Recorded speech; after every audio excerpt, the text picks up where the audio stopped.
Hey guys, this is Production Music Live with another tutorial, and today we are going to quickly cover the subject sidechaining. When you get into electronic music, you really need to know about sidechaining. So we need to get a kick. I'm going to the samples over here, and I'm taking kick 11 from Deep Premium Sample Pack. That one. I'm placing that one over here. Placing this kick over here. And I'm copying it. I'm playing it on every measure, basically. And I'm putting it in this color. So right now we have this sound.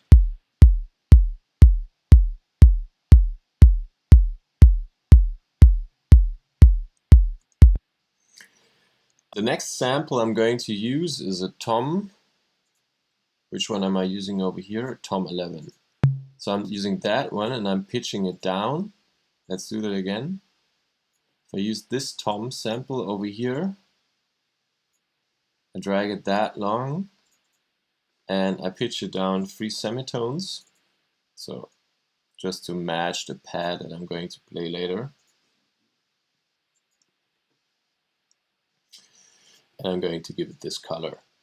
So right now we have two elements. We have this kick and we have this tom. I'm putting that off for a second.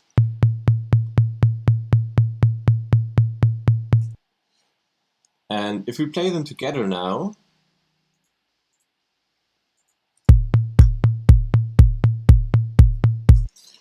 the kick and the tom over here, they are interfering. There's too much signal over here. The kick can't get through with the tom being so hard on the first hit in those areas over here.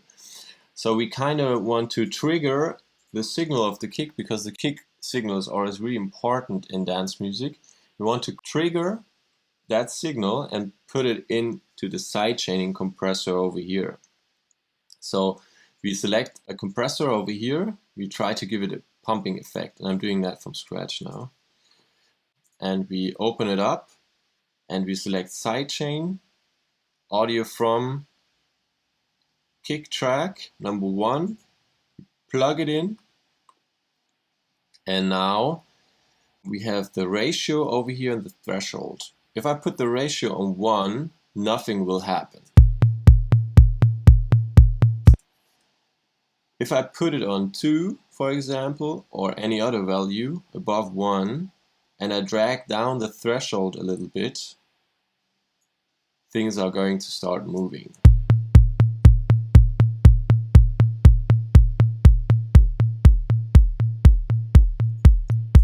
If I drag it down all the way, it's getting this pumping effect.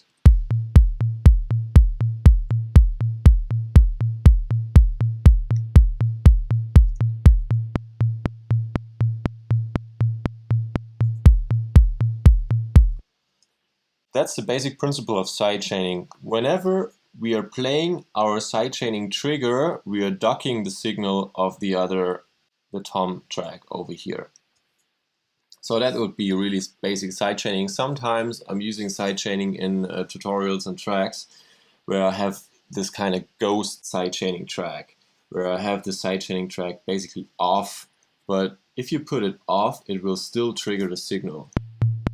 Sometimes you want the sidechaining trigger, but you don't want to hear it, and that's when you use the ghost sidechain.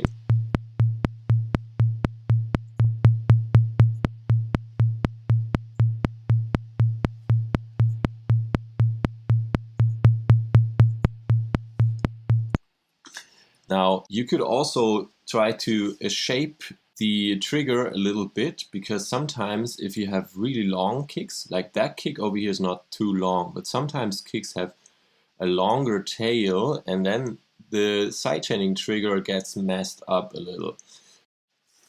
Let's quickly loop this area over here and find out what the sidechain shaping EQ can do over here.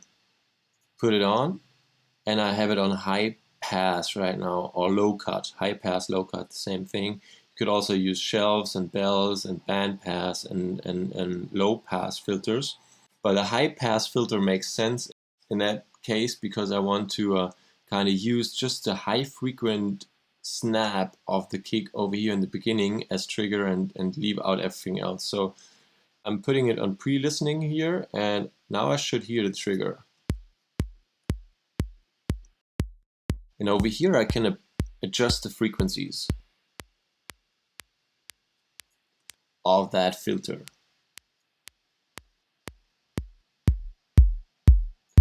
So the signal is getting longer if I go down all the way, because we are playing this long tail over here, and if I go up above those bass frequencies, it's not going to trigger that anymore. Over here it's just a tiny snap. Sometimes that kind of snap is enough for your sidechaining signal input. Sometimes it's exactly what you need. You could also go up with the ratio over here. But since that tom starts right away over here, I want it to get a little lower. I think I'm fine with this trigger signal. So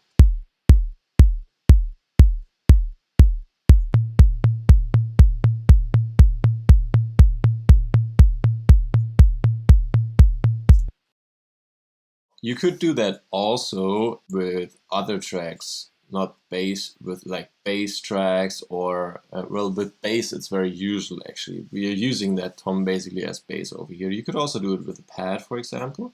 So I have this pad over here, it's playing those notes.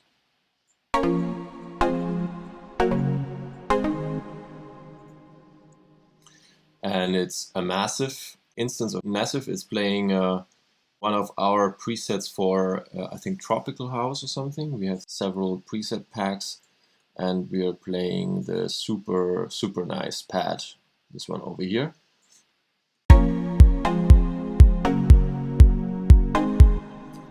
You could also try to achieve some ducking of that pad over here. So let's put it on, put the ratio to really high and take the threshold down to very low. And the audio comes from the kick over here, and let's put it in.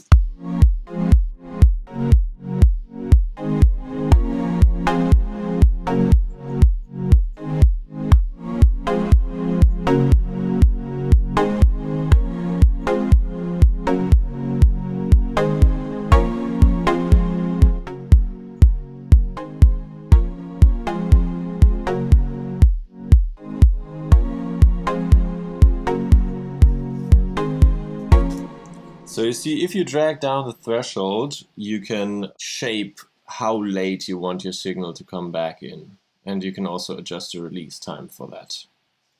For example,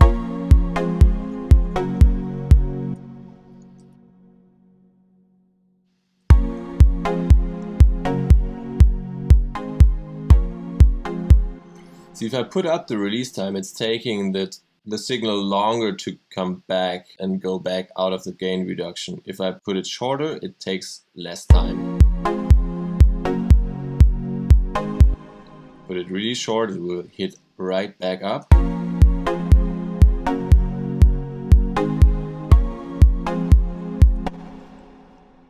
There are those envelope shaping tools that can also achieve this sidechaining effect. Sometimes that's handy as well.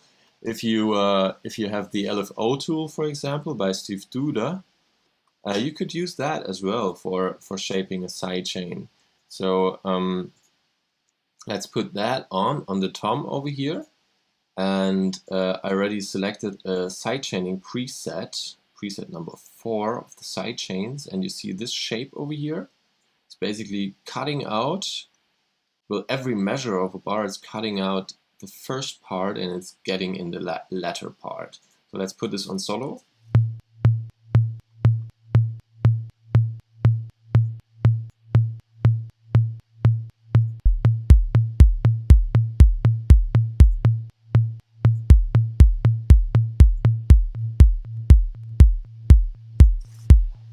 If I wanted to come just at the end, I would do that. If I wanted to have it early, I could put it over here. So that's basically the same thing as shaping with the compressor.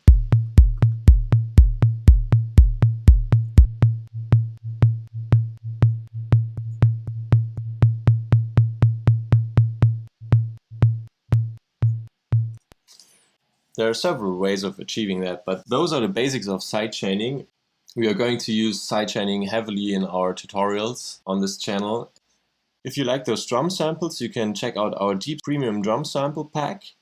We have some nice drum samples collected in there. Check the description for that one if you're looking for massive presets as well. If you like this video, subscribe to our channel and post your questions below, and I hope to see you next time.